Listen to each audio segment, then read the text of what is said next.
अब हम reasoning ability के next topic statement and assumption के बारे में डिस्कस करेंगे। सबसे पहले जानते हैं कि अजम्पशंस क्या होती हैं। अजम्पशन जब भी हम बिना किसी प्रूफ के कुछ कह देते हैं या कुछ एज्यूम कर लेते हैं तो हम उसे अजम्पशन कहते हैं। इसमें भी एक स्टेटमेंट दी होगी हमें और उससे रिलेटेड दो या दो से ज़्यादा अजम्पशन हमें दी होगी और हमें इसमें ये बताना होगा कि जो अजम्पशन हमें दी हुई है वो ट्रू है या नहीं है। ठीक है, अब हम ये कैसे डिसाइड करेंगे कि जो दी हुई अजम्पशंस है वो ट्रू है या नहीं है। तो इसके लिए भी हम हमारे लॉजिक्स, कॉमन सेंस या जनरल अवेयरेंस का यूज़ करेंगे अजम्पशन को जानने के लिए कि वो ट्रू है या नहीं है। इसको करने का कोई रूल या टेक्निक नहीं है, फिर भी इसको करने के जो ट्रिक्स हैं हम उन्हें जान लेते हैं। वो जान लेते हैं जिससे कि जो अजम्पशन है वो क्विकली सॉल्व हो सके। फर्स्ट टिप है यहाँ पर कि अगर हमें वर्ड दिया हुआ है like, only, none, future, every, each, all etcetera, अगर ये वर्ड यूज हो रहे हैं तो जो अजम्पशन होगी वो एक्सप्लिसिट होगी। ठीक है, एक इम्पॉर्टेंट पॉइंट यहाँ पर वर्ड यूज हो रहा है इम्प्लिसिट और एक्सप्लिसिट।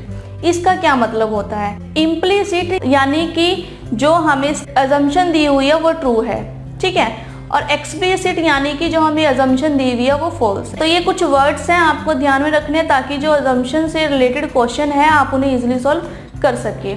आइए इससे रिलेटेड एग्जांपल्स देखते हैं। डायरेक्शन दी हुई है यहाँ पर हमें, in each of the following question a statement is followed by two assumption, these assumption may or may not be explicit in the statement, select your response in accordance with the following code. तो statement दी हुई है हमें जो कि दो assumption के द्वारा फॉलोड है, तो हमें अपना रिस्पॉन्स बताना है जो नीचे यहाँ कोड दिए हुए हैं। कोड यानी कि जो ऑप्शंस हमें दिए हुए हैं। फर्स्ट है यहाँ पे ए है, यहाँ पे only assumption first is implicit. अगर तो फर्स्ट अजम्पशन इम्प्लिसिट है तो हमारा आंसर होगा ऑप्शन ए।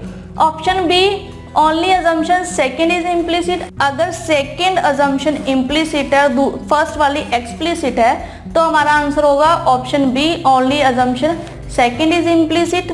सी ऑप्शन है, both assumption first and second are implicit. अगर दोनों ही ट्रू है तो हमारा आंसर होगा सी। डी ऑप्शन है, neither of the assumption first and second are implicit. अगर दोनों ही अजम्पशन फॉल्स हैं तो हमारा आंसर होगा ऑप्शन डी। ठीक है, इससे रिलेटेड कुछ क्वेश्चंस हैं यहाँ पे, उन्हें देखते हैं। फर्स्ट है यहाँ पे हमें स्टेटमेंट दी हुई है, if Ravi has finished reading the instruction let him begin activities accordingly. तो रवि ने इंस्ट्रक्शंस रीड की है, ओके, और उसके अकॉर्डिंग वो एक्टिविटीज शुरू करेगा। तो ये हमारे पास स्टेटमेंट है। इससे रिलेटेड अजम्पशंस है यहाँ पर। फर्स्ट अजम्पशन है Ravi has understood the instruction और सेकेंड है Ravi would be able to act accordingly. तो अगर रवि ने इंस्ट्रक्शन रीड कर लिया और अब वो उसके अकॉर्डिंगली एक्टिविटी करना शुरू करेगा, तो आई थिंक यहाँ पर जो फर्स्ट अजम्पशन है Ravi has understood the instruction, कि रवि ने जो इंस्ट्रक्शन पढ़ी है वो उसे समझ चुका है, यानी कि जो रवि ने इंस्ट्रक्शन रीड करी है उसको उसने समझ लिया है।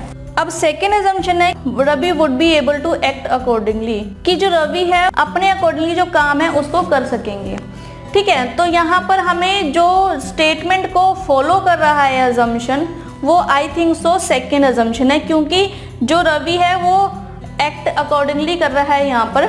और हमें जो स्टेटमेंट दी हुई है वो भी यही कह रही है कि जो इंस्ट्रक्शन को उसने पढ़ लिया है, ठीक है, और उसके बाद वो एक्टिविटी को करना शुरू करेगा। तो यहाँ पर जो सेकेंड अजम्पशन है वो यहाँ पर ट्रू है, जो फर्स्ट वाली है वो यहाँ पर फॉल्स है।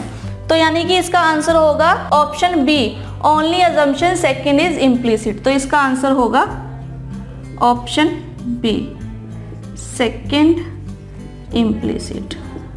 तो हमें सिंपल सी स्टेटमेंट दी हुई है यहाँ पर और हमें अज्यूम करना है कि उसके अकॉर्डिंगली कौन सी अजम्पशन यहाँ पर ट्रू होगी।